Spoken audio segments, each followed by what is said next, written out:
ഒരൽപ്പം വിശദീകരിച്ചു തന്നെ ഈ വിഷയം മനസ്സിലാക്കേണ്ടതുണ്ട്. ആ വിഷയം പണ്ഡിതന്മാരുടെ ചർച്ചയിൽ വന്നിട്ടുള്ള രീതിയിൽ തന്നെ നമ്മൾ മനസ്സിലാക്കുകയും ഈ ചോദ്യത്തിൽ ഉന്നയിക്കപ്പെട്ടതുപോലെ വിശ്വാസികൾ അതുമായി ബന്ധപ്പെട്ട് എങ്ങനെയാണ് കൈകാര്യം ചെയ്യേണ്ടതും അറിയേണ്ടതും എന്ന് മനസ്സിലാക്കുകയും വേണം. ആദ്യം നഹ്സ് എന്ന് പറയുന്ന ഒന്ന് ശ്രദ്ധിക്കണം.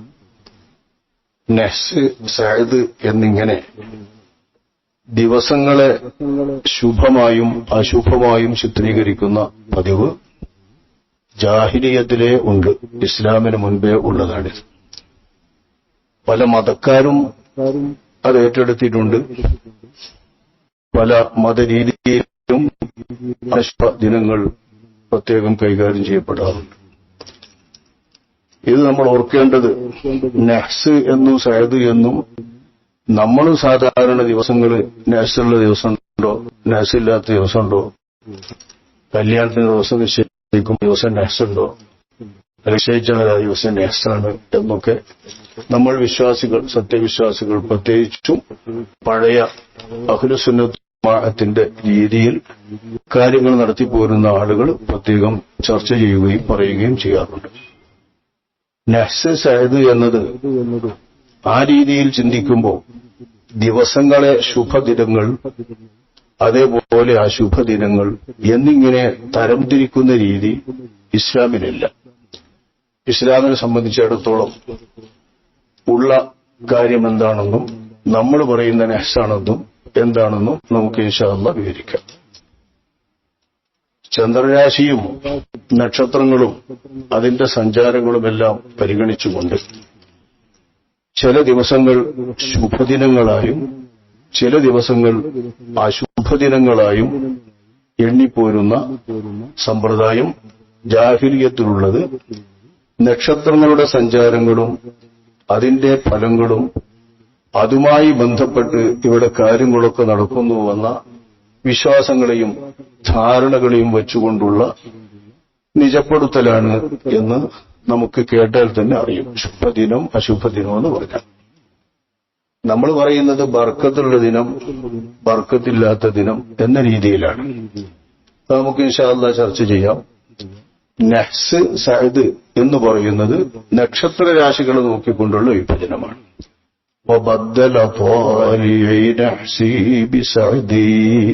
എന്നൊരു കവിതാവാക്യമുണ്ട്. എന്റെ എല്ലാ നഹ്സും എന്റെ ഈ രാശി പോക്കിക്കളഞ്ഞു, അതിന് പകരമായിക്കൊണ്ട് എനിക്ക് ശുഭദിനങ്ങൾ കൊണ്ടുവന്നു.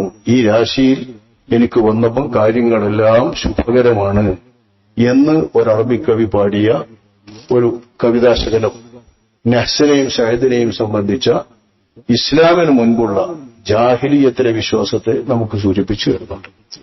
ഇന്നും ജ്യോതിഷമനുസരിച്ചുകൊണ്ട് ആ ജ്യോതിഷത്തിന്റെ നിയമങ്ങളും അതിന്റെ ഫലങ്ങളും വെച്ചുകൊണ്ട് ദിവസങ്ങളെ, അതുപോലെ ചില ദിവസങ്ങളിലെ സമയങ്ങളെ, ചില ആഴ്ചകളെ, ചില മാസങ്ങളെ ശുഭകരമായും അശുഭകരമായും നക്ഷത്രഫലം നോക്കിക്കൊണ്ട് വിഭജിക്കുന്നതും ആ വിധത്തിൽ ചർച്ച ചെയ്യുന്നതും നമ്മളെമ്പാടും കേൾക്കുന്നതും കാണുന്നതുമാണ്. കലണ്ടറുകളിലുമൊക്കെ അത് കാണാം. അതൊക്കെ ഓരോരോ നക്ഷത്രത്തിൽ ജനിച്ചവർ, പിറന്നവർ, അവരുടെ ആ നക്ഷത്രത്തിൽ പിറന്നവർക്ക് ഇന്ന രാശി ഗുണകരമാണ്, ഇന്ന ആഴ്ച ഗുണകരമാണ്, ഇന്ന ദിവസം ഗുണകരമാണ് എന്നുള്ള വിശ്വാസത്തിന്റെ അടിസ്ഥാനത്തിൽ വരുന്നതാണ്. ഇങ്ങനെ നക്ഷത്രങ്ങൾ നോക്കി ശുഭങ്ങളും അശുഭങ്ങളും കണക്കുകൂട്ടുന്ന രീതി ഇസ്ലാമികമല്ലെന്നു തന്നെ മഹാനായ ഇബ്നു ഹജർ ഹൈതമി തങ്ങളവറുകൾ പോലുള്ളവർ വ്യക്തമാക്കിയിട്ടുണ്ട്. ശുഭദിനങ്ങളായി എണ്ണപ്പെടുന്ന സഅദിന്റെ നക്ഷത്രങ്ങളെ പ്രത്യേകം തന്നെ ഈ ജ്യോതിഷ പണ്ഡിതന്മാർ അറബികളിൽ ജാഹിലിയ കാലത്ത് അറബികൾക്കിടയിൽ പ്രചരിപ്പിച്ചിട്ടുണ്ട്. അറബികൾ അത് ഏറ്റെടുത്തുകൊണ്ട് പറയാറുണ്ട്. സഅദ് ബുല, ഇത് രണ്ട് നക്ഷത്രങ്ങളെ ഉദ്ദേശിച്ചുകൊണ്ട് പറയുന്ന സഅദാണ്. സഅദുൽ അഖ്ബിയ, ഇത് മൂന്ന് നക്ഷത്രങ്ങളെ പ്രത്യേകം അടിസ്ഥാനപ്പെടുത്തിയുള്ള ഒരു സഅദാണ്. സഅദുൽ ദാബിഹ്, ഇത് രണ്ടു നക്ഷത്രങ്ങളെ അടിസ്ഥാനപ്പെടുത്തിയുള്ള ഒരു സഅദാണ്. സഅദു സുഊദ്, ഇതും 2 നക്ഷത്രങ്ങളെ അടിസ്ഥാനപ്പെടുത്തിയിട്ടുള്ളതാണ്. ഈ 4 ഈ സഅദുകളും ചന്ദ്രന്റെ രാശിക്കനുസരിച്ച് വരുന്ന, ചന്ദ്രൻ ഇന്നിന്റെ രാശിയിൽ വരുമ്പോൾ ആ രാശിക്കനുസരിച്ച് വരുന്ന സൗഭാഗ്യങ്ങളായി കണക്കുകൂട്ടി വരുന്നതാണ്. വേറെയും സഅദ് നാശിറ, സഅദുൽ ബിഹാം, സഅദുൽ ഹുമാം, സഅദുൽ ബാരി, സഅദു മത്തർ എന്നിങ്ങനെ 6 സഅദുകൾ പ്രത്യേകം കണക്കുകൂട്ടുന്നുണ്ട്. ഇത് ചന്ദ്രരാശിയെ അടിസ്ഥാനപ്പെടുത്തിയല്ല. ഇങ്ങനെ 10 സഅദുകൾ, അതായത് നഹ്സിന്റെ നേരെമാറ്റം. നഹ്സ് എന്ന് പറഞ്ഞാൽ നമ്മൾ എന്തിനാ പറയുന്നത് വെച്ചാൽ അതിന്റെ നേരെമാറ്റം സഅദ്. ശുഭദിനങ്ങൾ, ഒരു 10 തരത്തിലുള്ള ശുഭദിനങ്ങൾ ചില പ്രത്യേക നക്ഷത്രങ്ങളെ അടിസ്ഥാനമാക്കി നിർണയിച്ചിട്ടുള്ളത് കാണാം. ആ കൂട്ടത്തിൽ നിന്ന് വളരെ വിശാലമായി പൊതുവായി പറഞ്ഞു വരുന്ന 2 നഹ്സുകൾ സുഹൽ, മിരീഖ്, അതായത് ശനി, ചൊവ്വ എന്നീ ഗ്രഹങ്ങളെ അടിസ്ഥാനപ്പെടുത്തിയും അതിന് വിപരീതമായി 2 സഅദുകൾ, ശുഭദിനങ്ങൾ സുഹറ, മുസ്തരി, അതായത് ശുക്രൻ, വ്യാഴം എന്നീ ഗ്രഹങ്ങളെ അടിസ്ഥാനപ്പെടുത്തിയും ഉള്ളതാണ്.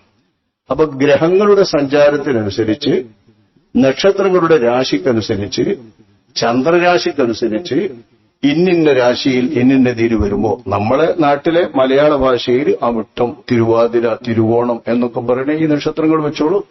അതിനൊക്കെ അറബിയിൽ പല പല പേരുകളുണ്ട്. ആ തരത്തിലുള്ള പേരുകൾ വെച്ചുകൊണ്ട് അജ്ഞാനകാലം മുതൽ, ജാഹിലിയ കാലം മുതൽ അറബികൾക്കിടയിൽ അതിപുരാതന കാലം മുതൽ നടന്നുവരുന്ന ആചരണമാണ് നഹ്സ് സഅദിന്റെ ആചരണം. ഈ നക്ഷത്രരാശിയെ നോക്കിക്കൊണ്ടുള്ള എല്ലാത്തരം നിഗമനങ്ങളും അതനുസരിച്ചുകൊണ്ട് ദിവസങ്ങളെ നോക്കിയോ കാര്യങ്ങൾ നോക്കിയോ നടത്തുന്ന എല്ലാ നിലവിലുകളും മൊത്തമായി ആപത്ത് മനസ്സിലാക്കിക്കൊണ്ട് ശറഅ് തടഞ്ഞിട്ടുണ്ട്.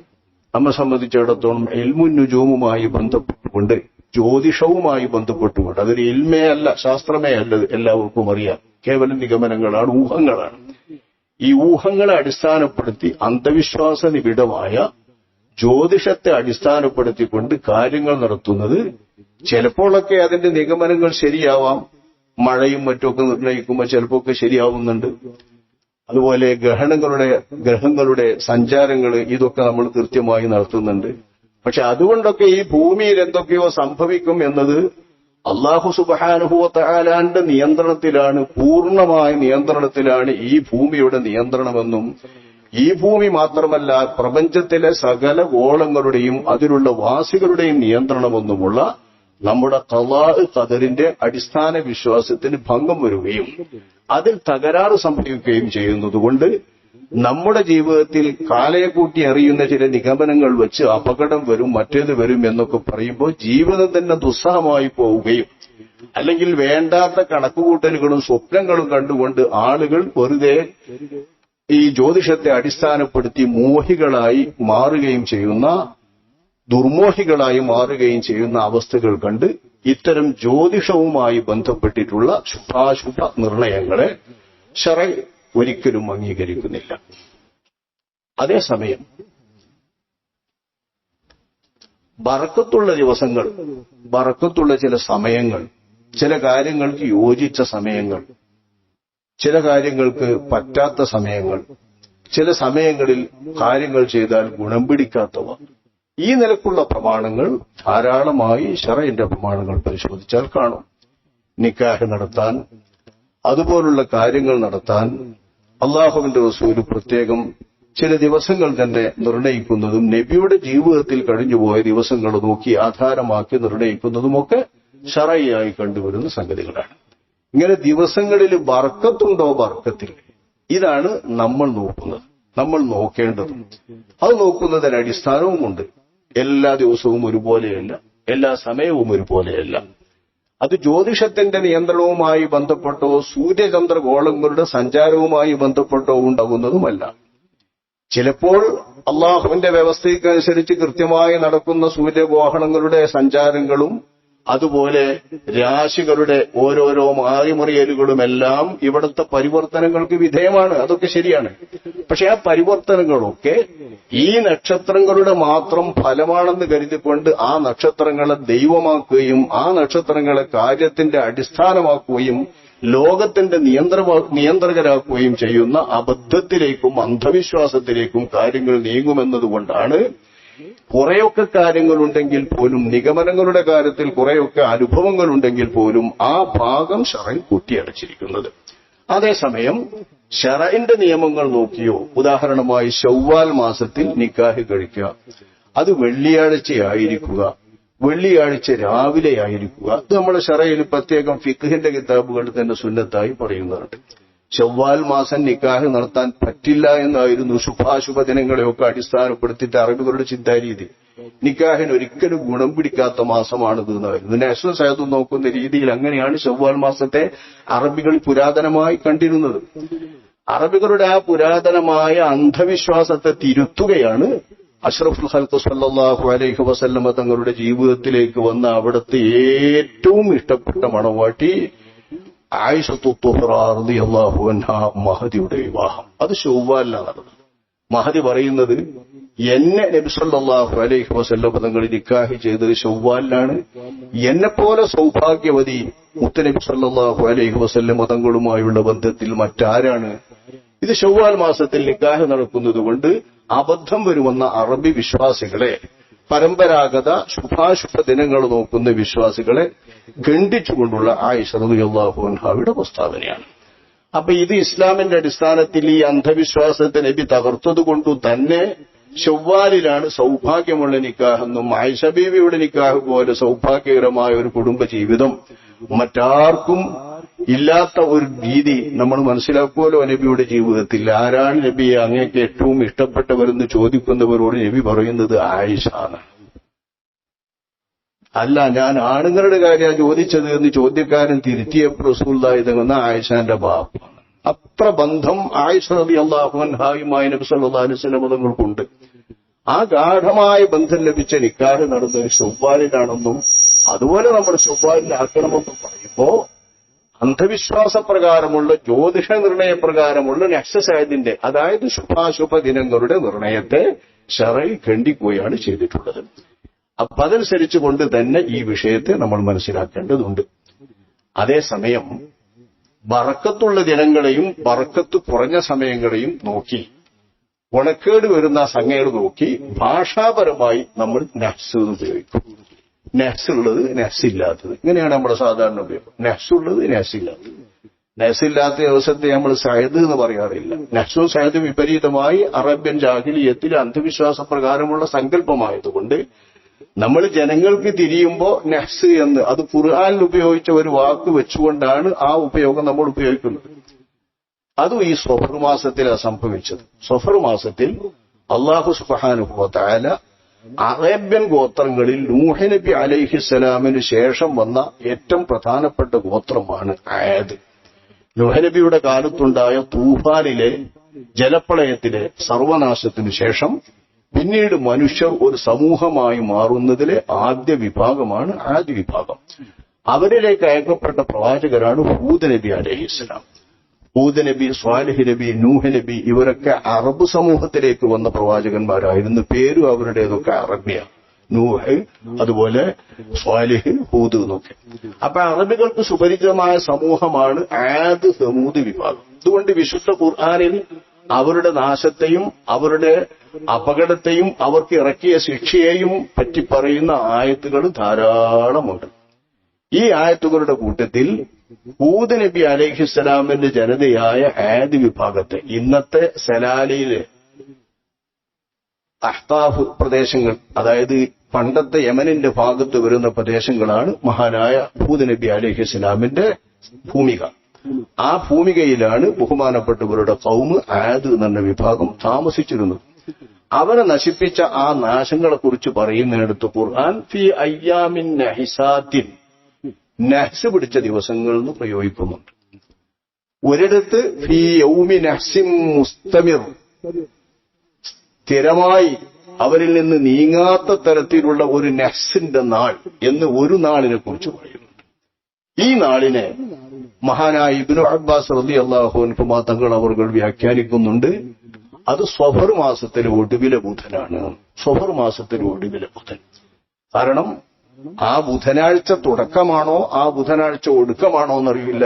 ഈ 7 ദിവസങ്ങൾ 7 പകലുകളും 7 രാത്രികളും 8 പകലുകളുമാണ് ഈ വിഭാഗത്തെ നശിപ്പിച്ച കാറ്റുകൾ നിരന്തരമായി അടിച്ചു വീശിയത് എന്ന് ഖുർആൻ മറ്റൊരായത്തിൽ പറയുന്നത്. ലയാലിൻ വസമാനിയത അയ്യാം, 7 രാത്രികളും 8 പകലുകളും അടിച്ചു വീശുന്ന തണുതണുത്ത കാറ്റ്, ആള് വിറങ്ങലിച്ച് ചത്തുപോകുന്ന കാറ്റുകൊണ്ടാണ് ആദി വിഭാഗത്തെ കടപുഴക്കി നശിപ്പിച്ചത്.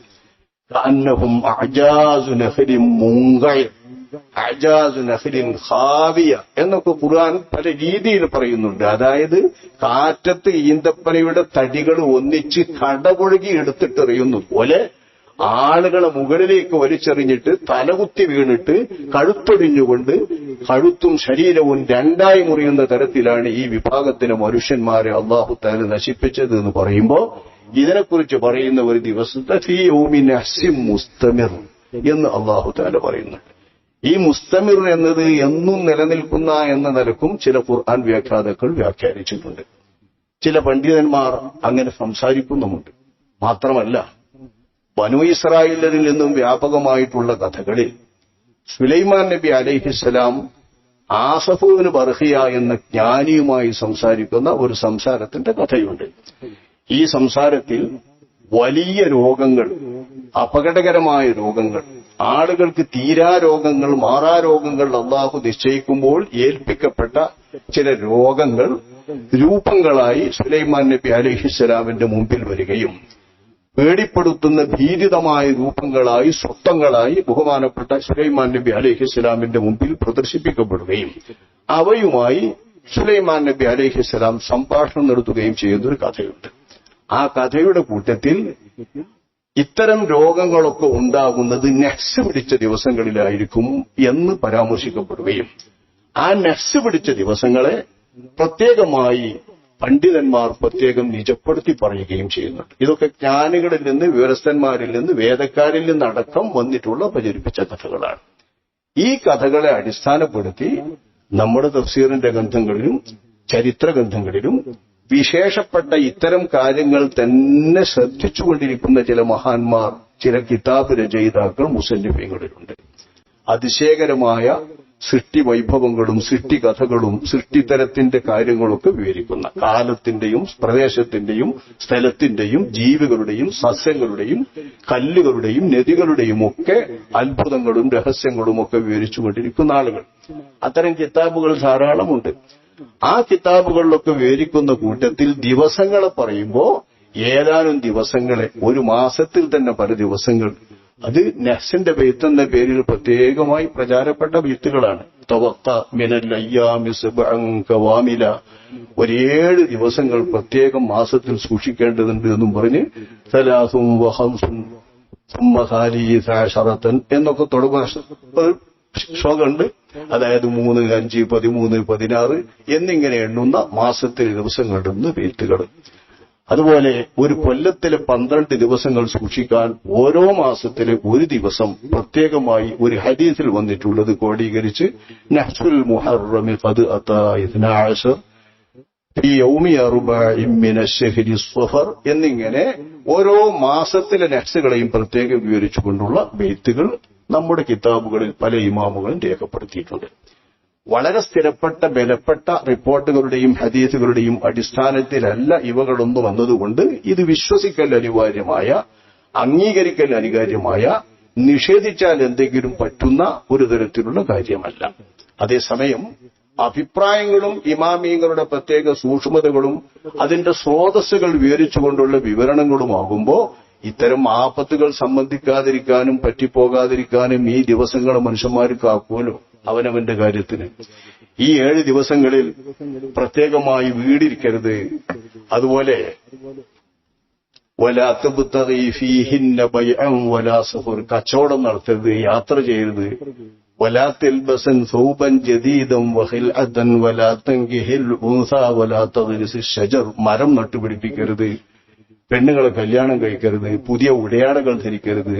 വലാ തഹ്ഫിറൻ ദിറം വലാ തബ്നി മൻസിലൻ മുഖാബലത സുൽത്താനി ഫൽ ഹാദർ അൽ ഹദർ കിണർ കുഴിക്കരുത്, വീടെടുക്കരുത്, ഭരണാധികാരികളെ സമീപിച്ചുകൊണ്ട് അവരെ ആ കാര്യങ്ങൾക്ക് വേണ്ടി അഭിമുഖീകരിക്കും വളരെ സൂക്ഷിക്കേണ്ടതുണ്ട് എന്നൊക്കെ ഈ ദിവസങ്ങളെക്കുറിച്ച് പറയുമ്പോൾ വിശ്വാസികൾ ആ ദിവസങ്ങളിൽ പറ്റിയിട്ട് അപകടം പറ്റരുത് ചിന്തിക്കുക സ്വാഭാവികമാണ്. ഇതനുസരിച്ച് അങ്ങനെയുള്ള വിശ്വാസി സമൂഹത്തെ അത്തരം അപകടങ്ങളിൽ പെടുത്താതിരിക്കുന്നതിനാണ് പണ്ഡിതന്മാരും അറിവാളന്മാരും ഈ ദിവസം ഗുണമുണ്ടോ, ആ ദിവസം ശരിയോടുണ്ടോ എന്നൊക്കെ ചിന്തിക്കുന്നവർക്ക് ആ ദിവസം മേടിച്ചു കൊടുക്കുന്നത്. നേരെ മറിച്ച് ഇതൊന്നും ചിന്തിക്കാതെ കാര്യങ്ങളൊക്കെ അള്ളാഹുവിന്റെ നിയന്ത്രണത്തിലാണ്. പടച്ച തമ്പുരാന് ഏത് ദിവസം ആപത്ത് തന്നാലും ആപത്താകും, ഏത് ദിവസം അതൊക്കെ തടുക്കാൻ ഉദ്ദേശിച്ചാലും അതൊക്കെ തടുക്കപ്പെടും എന്ന അചഞ്ചലമായ ഖദറിലുള്ള വിശ്വാസം ഒരാൾക്കുണ്ടായി അള്ളാഹുവിനെ തവക്കുലാക്കി മാത്രം മുന്നോട്ട് നീങ്ങുന്ന ഒരാൾ മറ്റൊന്നും എന്നെ യേശുകയില്ല, അള്ളാഹുവിന്റെ തീരുമാനമില്ലാതെ ഇന്ന് ഇപ്പൊ നമ്മൾ ദുആ ചെയ്ത സദഖത്തുല്ലാഹിൽ ഖാഹിരി തങ്ങളുടെ മൗലൂദിന്റെ ഭാഗത്ത് മാഷാ അല്ലാഹു ഖാൻ ഒമാനം ബശീരം യകുന്തു മുത്തനബി സല്ലല്ലാഹു അലൈഹി വസല്ലം തങ്ങളുടെ ഒരു വാചകമാണ്. എല്ലാ വഅദന്മാരും വഅദന്റെ തർക്കലൊക്കെ പണ്ട് പറയുന്ന വാക്കാണ്. അള്ളാഹു ഉദ്ദേശിച്ചതെന്തോ അത് നടക്കും, ഉദ്ദേശിക്കാത്തതൊന്നും സംഭവിക്കുകയില്ല. ഇതാണ് വസ്തുത. ഈ വസ്തുത വളരെ കൃത്യമായി ഓർത്ത് എവിടേക്കും തിരിയാതെ അങ്ങോട്ടും ഇങ്ങോട്ടും നോക്കാതെ പടച്ചോന്റെ തീരുമാനങ്ങൾ മാത്രമേ നടക്കുള്ളൂ, അതേ എനിക്കറിയേണ്ടതുള്ളൂ എന്ന ദൃഢനിശ്ചയത്തോടെ ചപലമാകരുത്. ആരെങ്കിലും ആ ദിവസം എങ്ങനെയാണെന്ന് അറിയുമ്പോൾ തന്നെ ഇളകരുത്. അങ്ങനെ ഇളകുന്നവരാകുമ്പോൾ ശ്രദ്ധിക്കേണ്ടി വരും. ആ ഇളക്കമൊന്നുമില്ലാതെ കൃത്യമായി അള്ളാഹുവിൽ അടിയുറപ്പിച്ചുകൊണ്ട് അള്ളാഹുവിൽ മാത്രം എല്ലാം ഏൽപ്പിക്കുന്ന തവക്കുലിന്റെ ആൾക്കാരാണെങ്കിൽ അവരെ സംബന്ധിച്ചിടത്തോളം ഈ ദിവസങ്ങളൊന്നും നോക്കി നിൽക്കേണ്ട ഒരു കാര്യമല്ല. സുബഹ് നിസ്കരിക്കുള്ള അന്നത്തെ ദിവസം ഏത് ബമ്പനാണെങ്കിലും ഓരോ ദിവസം നേസാവുന്നു. അത് നിസ്കരിക്കണമെങ്കിൽ അന്ന് നേസില്ല എന്നാണ് അതിന്റെ മുഖം. സുബഹ് ശരിക്കും നിസ്കരിക്കണമെങ്കിൽ ആ ദിവസം ഓരോ ഒരു ദിവസവും പേടിക്കണ്ടെന്നാണ് ഇമാമുൽ ശാഫിഈ തങ്ങളുടെ ഈ പ്രസ്താവനയിൽ നിന്ന് നമുക്ക് ഗ്രാഹ്യാർത്ഥം മനസ്സിലാക്കാൻ കഴിയാം. അപ്പൊ അതനുസരിച്ച് ചിന്തിക്കുകയാണെങ്കിൽ എല്ലാം അള്ളാഹുവിൽ ഏൽപ്പിക്കുകയാണെങ്കിൽ അത്തരം നഹ്സുകളൊന്നും നമ്മെ ചകിതരാക്കേണ്ടതില്ല, ഭയപ്പെടുത്തേണ്ടതില്ല, ഭീതിപ്പെടുത്തേണ്ടതില്ല, സംശയിപ്പിക്കേണ്ടതില്ല. ഇവിടെ ഇപ്പൊ നമ്മൾ ചോദിച്ചത് സഫർ മാസവുമായി ബന്ധപ്പെട്ടിട്ടുള്ള ഈ ഒരു സംഗതിയാണ്. നമ്മളവിടെയും ഈ പറഞ്ഞ ബേത്തിലൊക്കെ എല്ലാ മാസത്തിലുള്ള നഹ്സിന്റെ ദിവസത്തിൽ സഫറുൽ അത്രയുള്ള ദിവസം, പിന്നെ സഫറിലെ ഒടുക്കത്തെ ബുധൻ ഈ ആദ്യ വിഭാഗത്തെ നശിപ്പിച്ച ഫി യോബിൻ നഹ്സിൻ മുസ്തമിർ എന്ന് പറഞ്ഞ ദിവസമാണ് എന്ന അഭിപ്രായമുള്ളതുകൊണ്ട് ആ ഒരു ദിവസം മാത്രം സഫറിൽ പ്രത്യേകം വേണ്ടുന്ന വഴക്കമാണ് പൊതുവായിട്ടുള്ളത്. ഇതിൽ നിന്ന് വ്യത്യസ്തമായി സഫർ എന്ന് പറയുന്ന മാസത്തെ തന്നെ മൊത്തമായി കാര്യങ്ങൾക്കൊന്നും ഉപയോഗിക്കാതെ അടങ്ങിയിരിക്കുന്ന സ്വഭാവം വടക്കൻ മലബാറിൽ പലയിടത്തുമുണ്ട്, ചില ആളുകൾക്കിടയിലൊക്കെ ഉണ്ട്. വടക്കേ മലബാറിൽ അങ്ങേ തലക്കിൽ കുറെ ആളുകൾ ആ രീതിയിലുണ്ട്. ചില തങ്ങന്മാരും മറ്റുമൊക്കെ അതിനെ പ്രത്യേകം പറഞ്ഞു കൊടുക്കും. അതിന് ചില അടിസ്ഥാനങ്ങളുണ്ട്. അജായിബുൽ മഖ്ലൂഖാത്ത് എന്ന കിതാബിൽ പ്രത്യേകം പറയുന്നുണ്ട്, അത് സുക്കൂനിന്റെ മാസമാണ്, അടങ്ങിയിരിക്കുന്ന മാസമാണ്, ഹർക്കത്തിന്റെ മാസമല്ല എന്ന്. ഓരോ മാസത്തിന്റെ പ്രത്യേകത പറയുമ്പോൾ അതൊരടക്കത്തിന്റെ മാസമാണ്, ചലനത്തിന്റെ മാസമല്ല. അപ്പൊ കാര്യങ്ങൾ ചലിക്കാൻ നന്നല്ല എന്ന് കരുതുന്ന ഒരു റിപ്പോർട്ട് ഇമാം ഖസ്വീനിയുടെ അജായിബുൽ മഖ്ലൂഖാത്ത് എന്ന് പറയുന്ന കിതാബ്, അതിന്റെ അടിസ്ഥാനങ്ങളെല്ലാം ഹദീസുകളോ ആയത്തുകളോ ഒന്നും അല്ല. പണ്ഡിത മൊഴികളുണ്ട്, ഫിലോസഫിസ്റ്റുകളുടെ മൊഴികളുണ്ട്, അനുഭവ സമ്പത്തുക്കളുണ്ട്, പലതരത്തിലുള്ള അറിവുകളെയും അടിസ്ഥാനമാക്കിയാണ് അദ്ദേഹത്തിന്റെ കിതാബ്. അത് അദ്ദേഹം ആദ്യം തന്നെ കിതാബിന്റെ ആമുഖത്തിൽ വിവരിക്കുന്നുണ്ട്. മൂപ്പരായി തെരഞ്ഞെടുത്ത വിഷയം തന്നെ അത് അജായിബുൽ മഖ്ലൂഖാത്ത്. അതിന്റെ അർത്ഥം സൃഷ്ടിജാലങ്ങളുടെ കൗതുകങ്ങൾ എന്നാണ്. സൃഷ്ടിജാലങ്ങളുടെ കൗതുകങ്ങൾ. ഈ കൗതുകങ്ങൾ വിവരിക്കുന്ന കിതാബിൽ സൃഷ്ടിജാലങ്ങളിൽപ്പെട്ട ഒരു സൃഷ്ടിയാണല്ലോ സഫർ മാസം. അതിനെ അടിസ്ഥാനപ്പെടുത്തി സഫർ മാസത്തെ അടക്കത്തിന്റെ മാസമാണ്, ചലനങ്ങളൊക്കെ നിർത്തണം എന്നത് കണ്ടാണ് പലരും സഫർ മാസത്തിൽ നടത്തുന്നത്. അപ്പൊ അതനുസരിച്ച് ചെറിയ ഒരു അടിസ്ഥാനം അതിനുണ്ട്. ചപലന്മാരെ സംബന്ധിച്ചിടത്തോളം ഇത് ഹൃദയത്തെ ഇളക്കുമെങ്കിൽ അവരതിനെ ആധാരമാക്കിക്കൊണ്ട് കാര്യങ്ങൾ രോഗങ്ങൾ പകരുക എന്ന ഒരു സംഭവമില്ല. വലാ തീറത്ത, പക്ഷികളെ അങ്ങോട്ട് പറപ്പിച്ചാൽ ഇങ്ങനെ, ഇങ്ങോട്ട് പറപ്പിച്ചാൽ ഇങ്ങനെ, പറപ്പിക്കുമ്പോൾ അങ്ങോട്ട് പറന്നാൽ ഇങ്ങനെ, ഇങ്ങോട്ട് പറഞ്ഞാൽ അശുഭം എന്ന് ചിന്തിക്കുന്ന പക്ഷിയെ പറത്തിക്കൊണ്ടുള്ള ഒരു ദുശകുനം നോക്കുന്ന പരിപാടി അതും ഇല്ല. വല സ്വഫറ, സ്വഫർ എന്ന് പറയുന്ന അന്ധവിശ്വാസവും ഇല്ല എന്ന് അഷ്റഫുൽ ഖൽഖ് സ്വല്ലല്ലാഹു അലൈഹി വസല്ലം തങ്ങൾ പറഞ്ഞ ഒരു ഹദീസുണ്ട്. ഈ ഹദീസ് സ്വഫർ മാസം അടങ്ങിയിരിക്കുക സഫർ മാസം കാര്യങ്ങൾക്കൊന്നും പറ്റൂല എന്ന് പറയുന്നതിനെ ഗണ്ണിക്കുന്നതാണ് എന്നാണ് ലാ സഫറ എന്ന് പറയുന്നത്. ഓർക്ക് സഫർ എന്ന് പറഞ്ഞാൽ സഫർ മാസം എന്ന് മാത്രമേ അറിയുള്ളൂ. അങ്ങനത്തെ ഒരു കൂട്ടരാണെന്ന് പറയാം.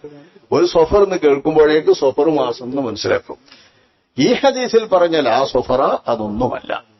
ഹദീസിൽ പറഞ്ഞ ലാ അദ്വ രോഗം പകരുക ഒന്നില്ല എന്ന് പറഞ്ഞാൽ നമ്മുടെ ഇമാമികൾ അത് വിവരിച്ചിട്ടുണ്ട്. സ്വയം രോഗങ്ങൾ പകർന്നുകൊണ്ടേയിരിക്കും എന്ന് വിശ്വസിക്കുന്നത് തെറ്റാണ്.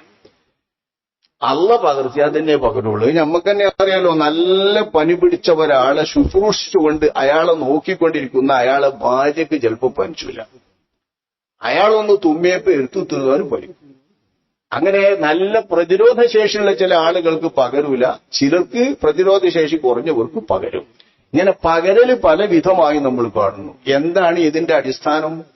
അള്ള പകർത്തിയപ്പോ അപ്പൊ പകർന്നു, അള്ള പകർത്തിയില്ല അപ്പൊ പകർന്നില്ല. ഇപ്പൊ രോഗം പകരുന്നതിന്റെ നിദാനം അള്ളാഹുവിൽ വിശ്വസിക്കുന്ന, അള്ളാഹുവിനെ ലോകത്തിന്റെ നിയന്ത്രകനായി മനസ്സിലാക്കുന്ന വിശ്വാസികൾ അള്ളാഹുവിലാണ് ഏൽപ്പിക്കേണ്ടത്. രോഗം പകരുന്നെങ്കിൽ അത് അള്ളാഹു പകർത്തിയിട്ടാണ്, പകരുന്നില്ലെങ്കിൽ അത് അള്ളാഹു അയാൾക്ക് പകരാതെ കാത്തതുകൊണ്ടാണ്. നമ്മൾക്ക് പകരാതെ കാക്കാൻ പ്രാർത്ഥിക്കാം, പകരുന്ന ഇടപാടുകളിൽ നിന്ന് മാറി നിൽക്കാം.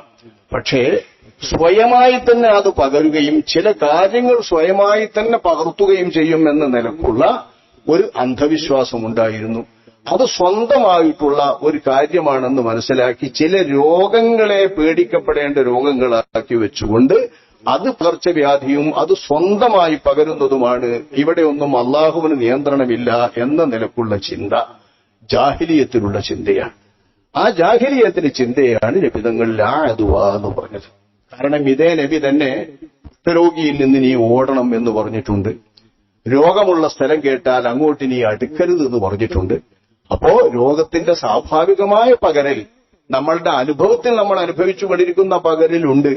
അതിൽ നിന്ന് വെടിഞ്ഞു നിൽക്കലും കാത്തു നിൽക്കലും ശ്രദ്ധിക്കേണ്ടത് തന്നെയാണ് എന്ന് നബി സല്ലല്ലാഹു അലൈഹി വസല്ലം തങ്ങളെ പഠിപ്പിച്ച ഹദീസുകളെ ഈ ഹദീസുമായി സംയോജിപ്പിച്ചുകൊണ്ട് സ്വയം പകരുമെന്ന അന്ധവിശ്വാസം, മൂഢവിശ്വാസം ശരിയല്ലെന്നും അല്ലാഹു തആല പകർത്തുമ്പോൾ അല്ലാഹു നിശ്ചയിച്ച കാരണങ്ങളാൽ പകരുമെന്നതാണ് ശരിയെന്നുമുള്ള രീതിയാണ് ഇസ്ലാമിന്റെ വിശ്വാസം എന്ന് നമ്മുടെ ഇമാമുകൾ ഇത് സംബന്ധിച്ച് പഠിപ്പിച്ചിട്ടുണ്ട്. അതുപോലെ തന്നെ അവരുദ്ദേശിക്കുന്ന ഒരു പക്ഷിയെ പറഞ്ഞാല് അത് കുരുത്തപ്പേക്ക് വലത്തോട്ടാ പറഞ്ഞു വെച്ചാൽ അങ്ങനെ, ഇടത്തോട്ടാ പറഞ്ഞു വെച്ചാൽ അങ്ങനെയെന്ന് കരുതി കുത്തിരുന്ന എന്തൊരു പൊട്ടത്തരാ. അത് ജനങ്ങളെ പ്രശ്നമാക്കാതിരിക്കാനാണ്.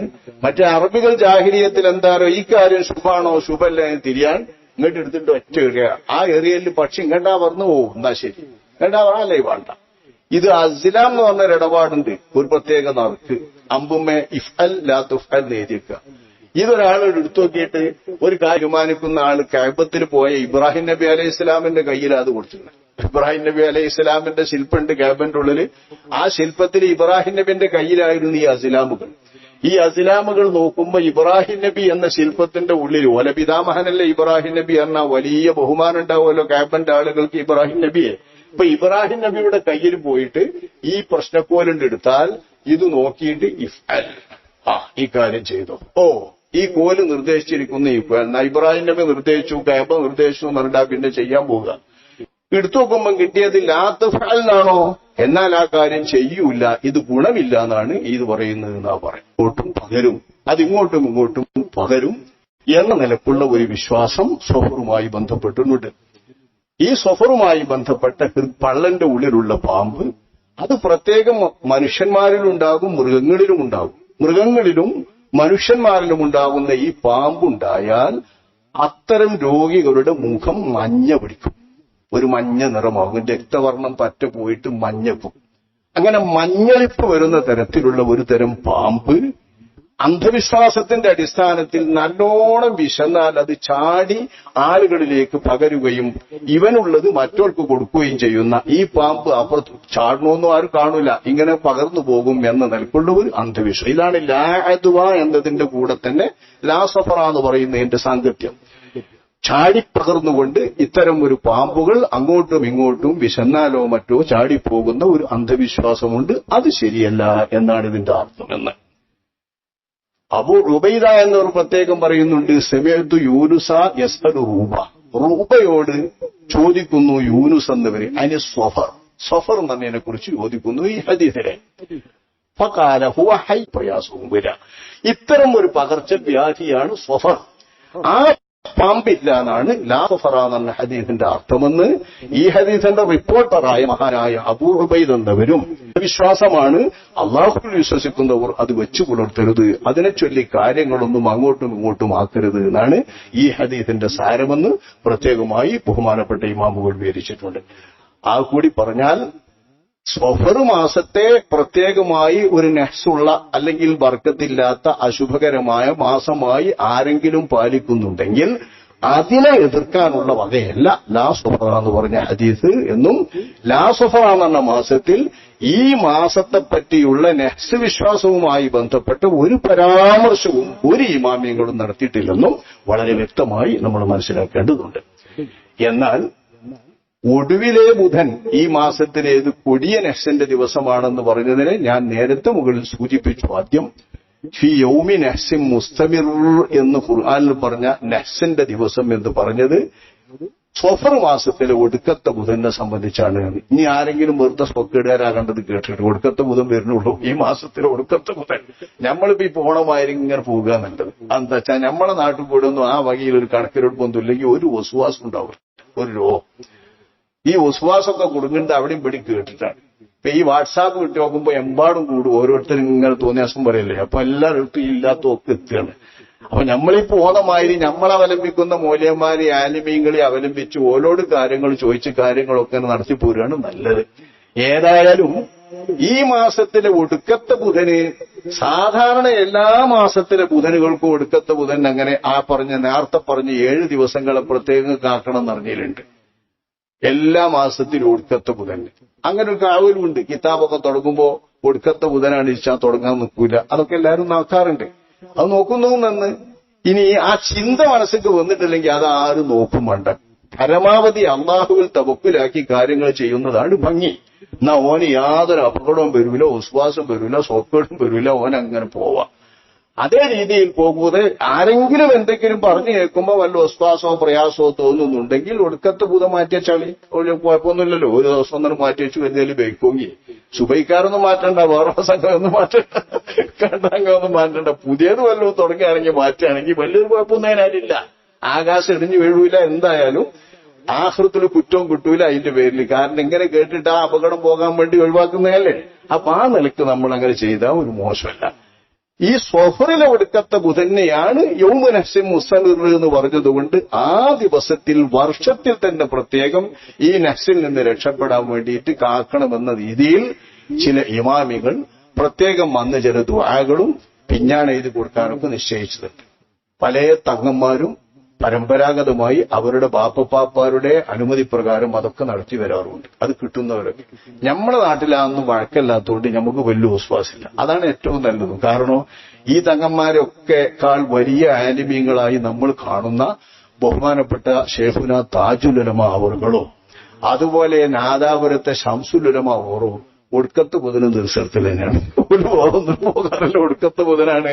ഏത് മാസത്തിലെ ഒടുക്കത്തെ ബുധനാവട്ടെ, ഇനി സ്വഫറിലെ ഒടുക്കത്തെ ബുധനെ കരുതി അന്നൊരു ദിവസം ഒരു ആചരണമോ അന്നൊരു പിഞ്ഞാണയത്തോ അന്നാർക്കെങ്കിലും പ്രത്യേക ഒരു ദിക്റോ ദുആയൊന്നും നമ്മളെ ഈ മശായിഖ്മാരാരും പഠിപ്പിച്ചിട്ടില്ല. അപ്പൊ ആ നിലക്ക് നമ്മളിങ്ങനെ പോന്നാൽ നമുക്കൊരു പേടുമില്ല. ഇനി പരമ്പരാഗതമായി ആരെങ്കിലും ആ മാസം, അതായത് സ്വഫറിലെ ഒടുക്കത്തെ ബുധന് പ്രത്യേകം ആപത്ത് വരാതിരിക്കാൻ വർഷാന്തം വല്ലതും എഴുതി കൊടുക്കുകയോ ദുആ നടത്തുകയോ ചെയ്താൽ മോശമൊന്നുമില്ലല്ലോ. അതാരെയും ചെയ്തിലേക്ക് ചെയ്തോട്ടെ. ഇതിന്റെ പേരിലൊന്നും ആക്ഷേപിക്കേണ്ടത്. ഇതൊക്കെ ഒരു കോലാഹലം ഉണ്ടാക്കുന്നത്, ഇതിനൊക്കെ തർക്കം പറയുന്നത് ഒരു തരം പുത്തൻ പരിഷ്കാര ചിന്തയാണ്, വഹാബിസം. നമ്മളതിന്റെ നല്ലപോലെ ആലോചിച്ചാൽ മതി. ആരെങ്കിലും ഒരാൾ ഇന്നൊരു ദിവസം കേടാണ് എന്ന് കേട്ടാൽ അയാളെ കാര്യങ്ങൾക്ക് അത് മാറ്റിവെച്ചാൽ അയാൾക്ക് എന്ത് നഷ്ടം, വേറുള്ളവർക്ക് എന്ത് നഷ്ടം, ദീനിനെന്ത് നഷ്ടം. ഇങ്ങനെയൊക്കെയാണ് അതിന്റെ സംഭവം എന്ന് വിവരിച്ചാൽ. അതുകൊണ്ടാണ് കാര്യമായി ഈ വിഷയത്തെ പരത്തിക്കൊണ്ട് തന്നെ ഞാൻ പറയുന്നത്. മൊത്തം പറഞ്ഞതുപോലെ ലാ സ്വഫറ എന്ന് പറഞ്ഞാൽ സ്വഫർ മാസത്തെ സംബന്ധിക്കുന്ന ബന്ധമല്ല. സ്വഫർ മാസമാണതുകൊണ്ട് ഉദ്ദേശമെങ്കിൽ സ്വഫറിനെ മുഹറമാക്കരുത്, മുഹറമിനെ സ്വഫറാക്കരുത് എന്നാണ് അതിന്റെ അർത്ഥം. അതല്ലെങ്കിൽ സ്വഫർ എന്ന് പറഞ്ഞാൽ പകരുന്ന തരത്തിലുള്ള മഞ്ഞളിപ്പ് രോഗമുണ്ടാക്കുന്ന ഒരു പാമ്പാണ്. നല്ലോണം വിശന്നാൽ അത് പകരും. വിശക്കാക്കാൻ വേണ്ടി ചോറിട്ടാൻ വേണ്ടി ഉണ്ടാക്കിയ ആചാരമായിരിക്കും ചിലപ്പോ. ആളെ വല്ലാതെ വിശപ്പിക്കണ്ട, ഇന്ത്യയിൽ കുറച്ച് സാധനം ഉണ്ട് ആന്റിക്ക് പകരും എന്ന് പറഞ്ഞുകൊണ്ട് ചിലപ്പോ വിശപ്പ് തീർക്കാൻ വേണ്ടി ഉണ്ടാക്കിയതും ആവാം. ആ വിശ്വാസം ശരിയല്ല എന്നാണ് ലാസോഫറ എന്നാണ് ഇതിന്റെ അർത്ഥമെന്ന് ഈ ഹദീസ് റിപ്പോർട്ട് ചെയ്ത റിപ്പോർട്ടുമായി തന്നെ മനസ്സിലാക്കിയിട്ടുണ്ട്. ഈ മാസത്തിലെ ഒടുക്കത്തെ ബുധൻ നെഹ്സിന്റെ ദിവസമാണ് ചിന്തിക്കുന്ന ചില അഭിപ്രായങ്ങളുണ്ട്. ആ അടിസ്ഥാനമാക്കി ചിലരൊക്കെ ഈ ദിവസത്തെ നെഹ്സ് ആചരിക്കുകയും ആചരിക്കുന്നത് പ്രകാരം ഈ കൊല്ലത്തിൽ തന്നെ നാശം വരാതിരിക്കാൻ വർഷാന്തം ആ ദിവസം ചിലതൊക്കെ പ്രാർത്ഥിക്കുക, ചിലതൊക്കെ എഴുതി കുടിക്കുക എന്നൊക്കെ ചെയ്യാറുണ്ട്. അതൊക്കെ നമ്മൾ തന്നെ ചില കിതാബുകളിൽ തഫ്സീറിന്റെ ഹാഷികളിലൊക്കെ നോക്കിയാൽ കാണും, നമ്മുടെ സ്വാവിയിലൊക്കെ തന്നെ നോക്കിയാൽ കാണും അത്തരം കാര്യങ്ങളൊക്കെ. അപ്പോ അത്തരം കാര്യങ്ങളൊക്കെ കേവലം ചെറിയ അടിസ്ഥാനമുള്ളത് ചെയ്യുന്നവർ ചെയ്യട്ടെ, അത് നോക്കുന്നവർ നോക്കട്ടെ. തവക്കുലാക്കുന്ന ആളുകൾ ഇതൊന്നും നോക്കാതെ മുന്നോട്ട് നീങ്ങുകയും ചെയ്യും. അല്ലാഹു സുബ്ഹാനഹു വ തആല സത്യം സത്യമായി മനസ്സിലാക്കാൻ നമ്മളെല്ലാവരെയും അനുഗ്രഹിക്കുമാറാവട്ടെ. അൽഹംദുലില്ലാഹ്.